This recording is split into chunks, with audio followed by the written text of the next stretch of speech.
परिचय। आदित्य, तुम क्या कर रहे हो? मैं अपनी पसंदीदा चित्रकथा पढ़ रहा हूँ। और तुम लैपटॉप पर क्या कर रहे हो? मैं अपने मित्र के साथ वीडियो चैट कर रहा हूँ। Video chat? वो क्या है? यहाँ आओ, ये देखो। इंटरनेट की मदद से वीडियो चैट किया जा सकता है। यह संचार व्यवस्था का एक अनुप्रयोग है।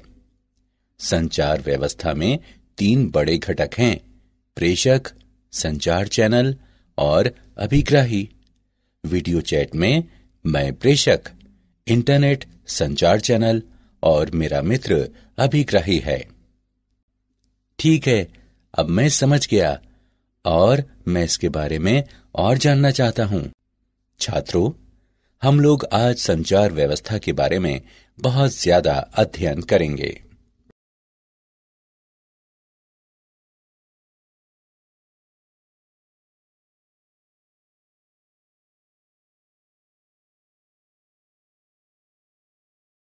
उद्देश्य। इस पाठ के अंत में आप निम्न करने में सक्षम हो जाएंगे: संचार व्यवस्था के अवयवों को जानना, मौलिक शब्दावलियों का वर्णन करना, सिग्नलों की बैंडविड्थ का वर्णन करना, प्रेषण माध्यम की बैंडविड्थ को समझना, विद्युत चुंबकीय तरंगों के संचरण का वर्णन करना, मॉडुलन और इसकी आवश्यकता को जानना, आयाम मॉडुलन का वर्णन करना और आयाम मॉडुलित तरंग के उत्पादन और संसूचन का विश्लेषण करना।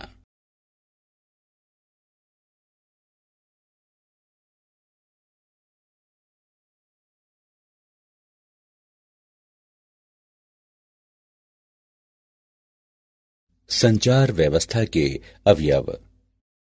संचार का मतलब है एक स्थान से संदेश भेजना और दूसरे स्थान पर किसी माध्यम से उसे प्राप्त करना। किसी संचार व्यवस्था में मूल रूप से 3 अवयव होते हैं: प्रेषित। प्रेषित्र संदेश सिग्नल को उपयुक्त सिग्नल में परिवर्तित करता है, जो उपयुक्त माध्यम से होकर गुजरता है। संदेश चैनल कहलाता है। संदेश चैनल यह एक माध्यम है जो संदेश को उपयुक्त सिग्नल के रूप में एक स्थान से दूसरे स्थान में ले जाता है। प्रत्येक चैनल में प्रसारण के दौरान ऊर्जा की क्षति होती है। अभिग्राही। अभिग्राही प्रेषित द्वारा तैयार उपयुक्त सिग्नल को वास्तविक संदेश में परिवर्तित करता है। अभिग्राही प्रेषण क्षति के लिए सिग्नल के प्रवर्धन सहित संचालन का प्रतिफल है। अभिग्राही प्रेषण हानि के लिए क्षतिपूर्ति कर सिग्नल के प्रावर्धन सहित इसका संचालन प्रेषित्र द्वारा विपरीत सिग्नल प्रक्रिया के लिए विमॉडुलन और कूटानुवाद करता है। संचार व्यवस्था के 2 मूल ढंग हैं: बिंदु से बिंदु तक। एक एकल प्रेषित्र तथा एक अभिग्राही के बीच के संयोजन से होकर संचार होता है। प्रसारण। किसी एकल प्रेषित्र से बहुत से अभिग्राही के संयोजन के लिए संचार होता है।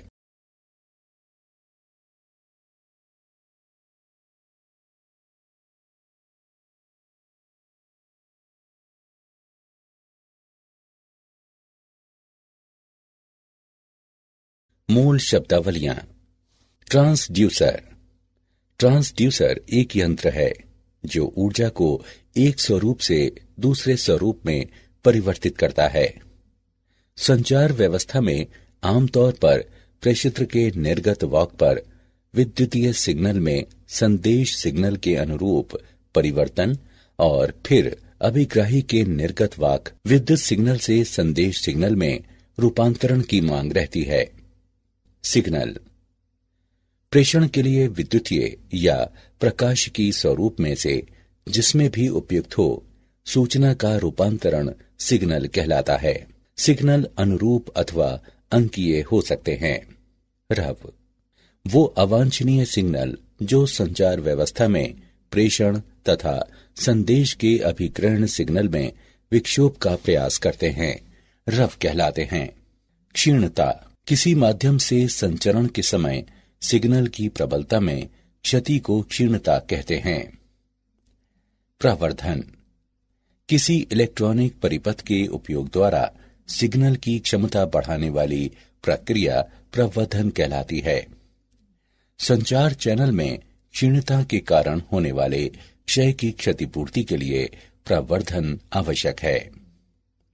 परास, यह स्रोत तथा लक्ष्य के बीच की वो अधिकतम दूरी है जहां तक सिग्नल को उसकी पर्याप्त प्रबलता से प्राप्त किया जाता है। बैंडविड्थ या बैंड चौड़ाई, बैंड चौड़ाई से हमारा तात्पर्य उस आवृत्ति परास से है जिस पर कोई उपकरण प्रचालित होता है अथवा स्पेक्ट्रम के उस भाग से होता है जिसमें सिग्नल की सभी आवृत्तियां विद्यमान हैं। पुनरावर्तक, पुनरावर्तक अभिग्राही तथा प्रेषित का संयोजन होता है। पुनरावर्तकों का उपयोग किसी संचार चैनल के परास को विस्तारित करने के लिए किया जाता है।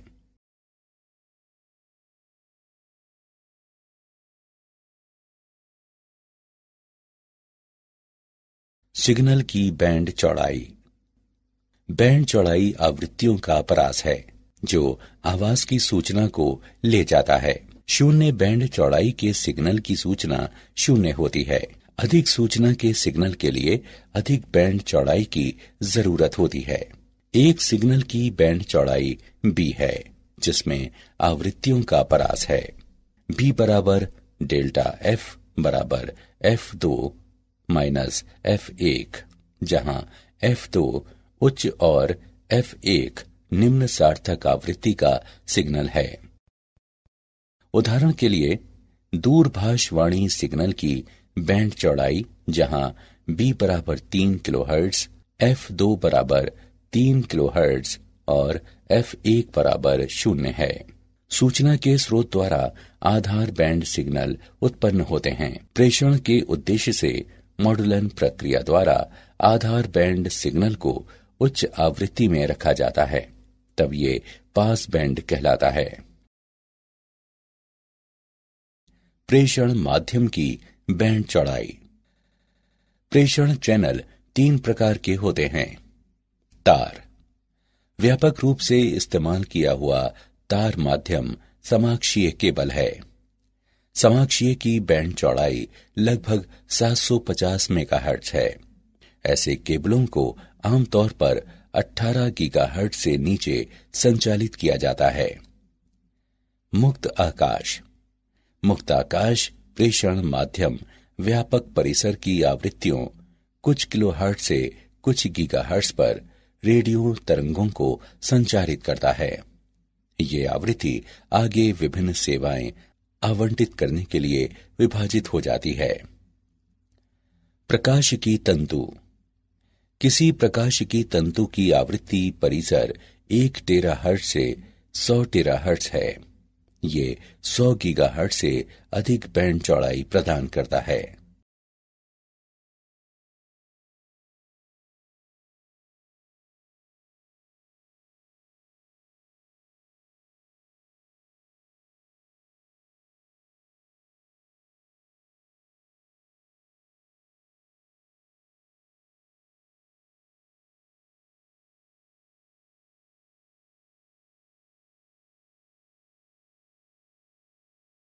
वैद्युत चुंबकीय तरंगों का संचरण, पृथ्वी का वायुमंडल गैसीय पर का रोमांचक परास प्रस्तुत करता है जिसमें वैद्युत चुंबकीय तरंगों को विभिन्न आवृत्तियों में विभिन्न मार्गों पर संचरित करता है।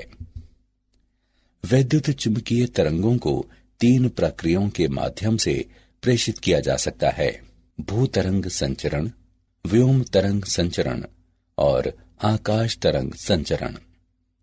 भूतरंग संचरण, ये एंटीना द्वारा विकृत तरंगे हैं जो भूसतह के साथ समानांतर या निम्न कोणों पर गमन करते हैं।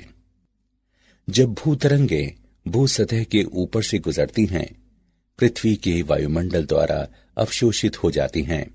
इसलिए वे थोड़ी ही दूरी तय करके समाप्त हो जाती हैं।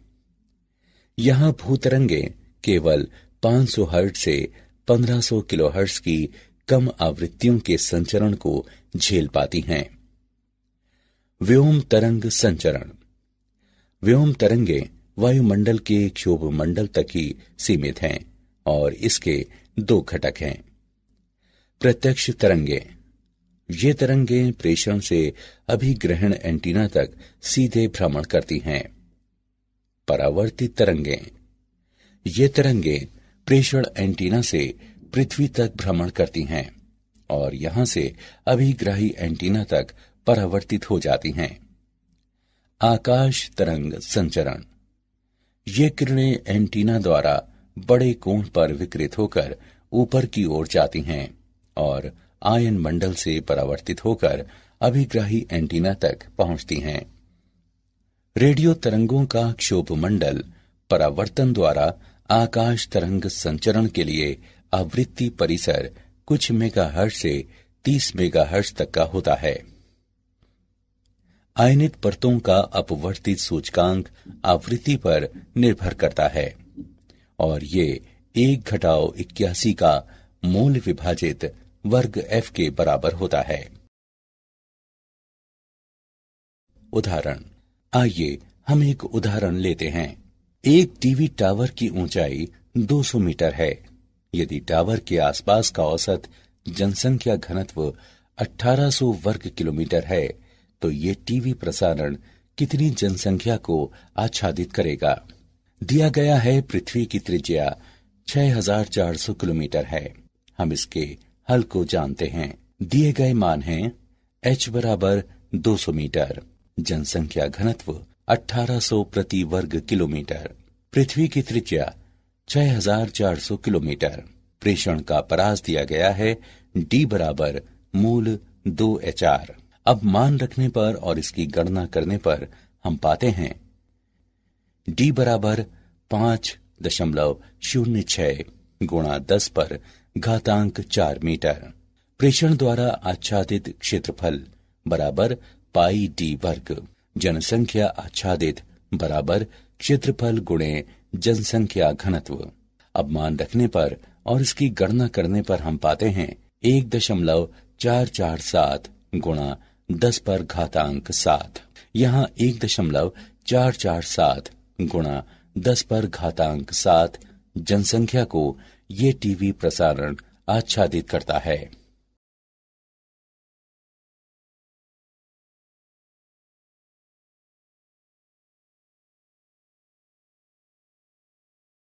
मॉड्यूलन और इसकी आवश्यकता। मौलिक रूप से निम्न आवृत्ति के सूचना सिग्नल को लंबी दूरी तक प्रेषित नहीं किया जा सकता है। अतः सूचना सिग्नल को उच्च आवृत्ति वाली रेडियो तरंग में अध्यारोपित करना जरूरी हो जाता है। इसे वाहक तरंग कहते हैं। सूचना सिग्नल को उच्च आवृत्ति रेडियो तरंग में अध्यारोपण मॉड्यूलन कहलाता है। एंटीना का आकार। किसी सिग्नल को प्रेषित करने के लिए हमें किसी एंटीना की आवश्यकता होती है। कोई एंटीना उस सिग्नल में समय के साथ होने वाले परिवर्तन उचित रूप से संवेदन कर सके। इसके लिए ये आवश्यक है कि इस एंटीना का साइज उस सिग्नल से संबद्ध तरंग दैर्ध्य के तुलनीय हो और साइज कम से कम लैम्ब्डा विभाजित 4 विमा हो। 30 किलोहर्ट्ज आवृत्ति की किसी EM यानी वैद्युत चुंबकीय तरंग की तरंग दैर्ध्य लैम्ब्डा 10 किलोमीटर है। स्पष्ट है कि इस लंबाई के तुलनीय साइज का एंटीना निर्मित करना तथा प्रचालित करना संभव नहीं है। अतः हमारे न्यून आवृत्ति आधार बैंड सिग्नल में निहित सूचना को किसी उच्च रेडियो आवृत्तियों में प्रेषण से पूर्व रूपांतरित करने की आवश्यकता होती है। एंटीना द्वारा शक्ति विकिरण। विकिरित शक्ति L विभाजित लैम्ब्डा का वर्ग है। ये प्रदर्शित करता है कि समान लंबाई के एंटीना के लिए आवृत्ति बढ़ने के साथ विकिरित शक्ति भी बढ़ती है। अतः किसी लंबी तरंग दैर्ध्य के आधार बैंड सिग्नल द्वारा प्रभावी शक्ति विकिरण कम होती है। अतः किसी अच्छे प्रेषण के लिए हमें उच्च शक्ति चाहिए और इसीलिए ये तथ्य दिया गया है। हमें प्रेषण के लिए उच्च आवृत्ति के उपयोग की आवश्यकता को दर्शाता है। विभिन्न प्रेषित्रों से प्राप्त सिग्नलों का मिश्रण। यदि कई प्रेषित्र एक साथ आधार बैंड सिग्नलों का प्रेषण करते हैं तो उन्हें अलग करना मुश्किल हो जाता है।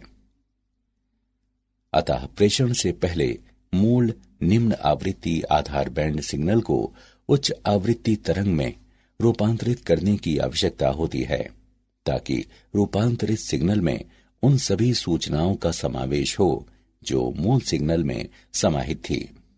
एक ज्यावक्रीय वाहक तरंग को इस प्रकार प्रस्तुत किया जा सकता है। ct बराबर AC साइन ओमेगा CT जमा 5। मॉडुलन के 3 प्रकार होते हैं: आयाम मॉडुलन, आवृत्ति मॉडुलन और कला मॉडुलन।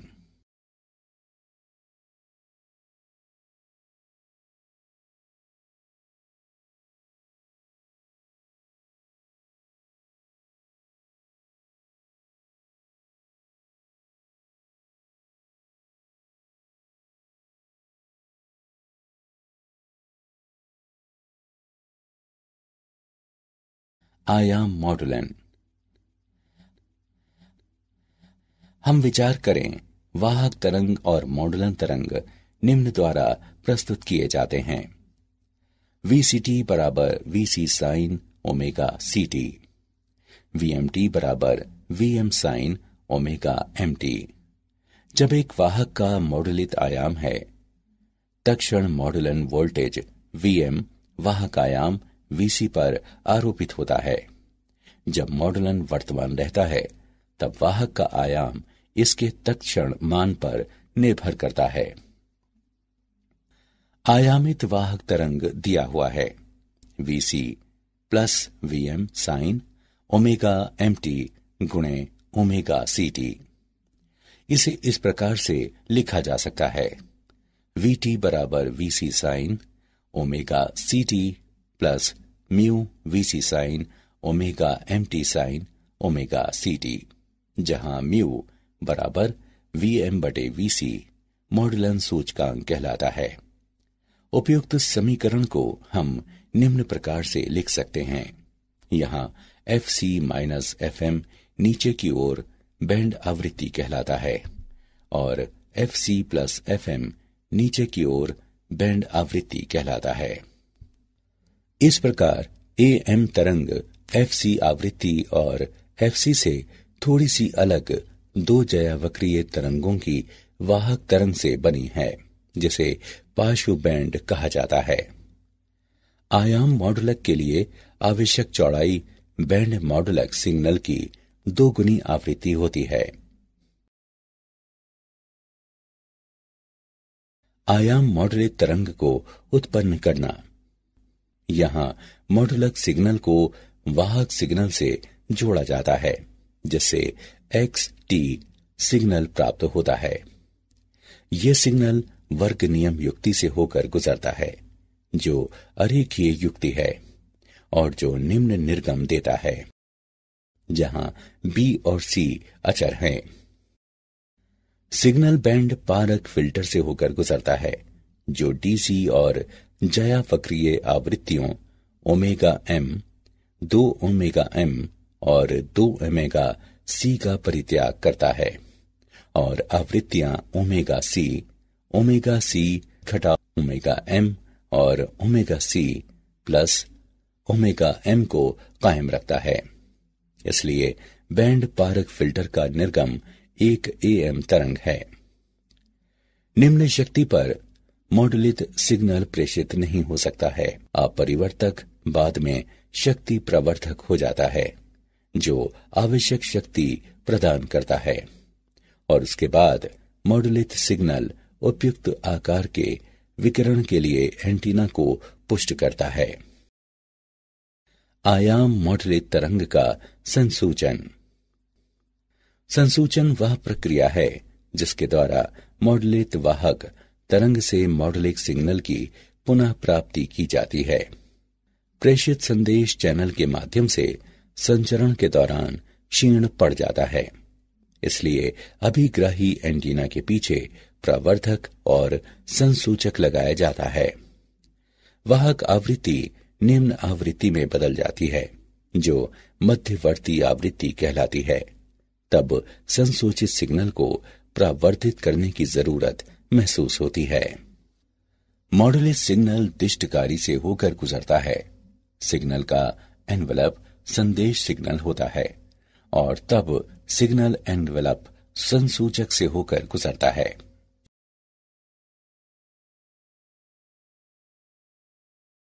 क्या आप जानते हैं, कूट लेखक वैद्युत सिग्नल को इसके प्रेषण से पहले कूट में बदल देता है। ये बेहतर सुरक्षा प्रदान करता है।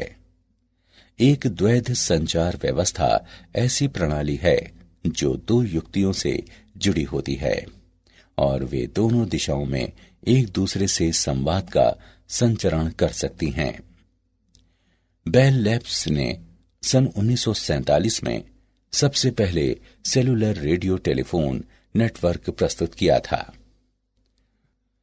वर्ष 1994 में अमेरिकी सरकार ने इंटरनेट पर नियंत्रण किया था और संचार में गति प्रदान करने के लिए WWW की उत्पत्ति हुई थी।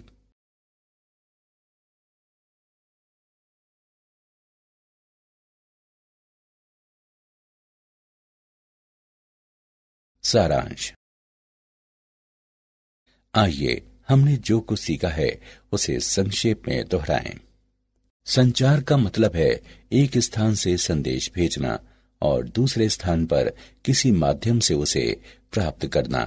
संचार चैनल एक माध्यम है जो संदेश को उपयुक्त सिग्नल के रूप में एक स्थान से दूसरे स्थान में ले जाता है। प्रत्येक चैनल में प्रसारण के दौरान ऊर्जा का नुकसान होता है। संचार के लिए वैद्युतीय या प्रकाशिकी स्वरूप जो उपयुक्त हो, उसमें सूचना को बदलने की प्रक्रिया सिग्नल कहलाती है। बैंड चौड़ाई आवृत्तियों का परास है जो वाणी की सूचना को ले जाता है। शून्य बैंड चौड़ाई के सिग्नल की सूचना शून्य होती है। ये किरणें एंटीना द्वारा बड़े कोण पर विकृत होकर ऊपर की ओर जाती हैं और आयन मंडल से परावर्तित होकर अभिग्राही एंटीना तक पहुंचती हैं।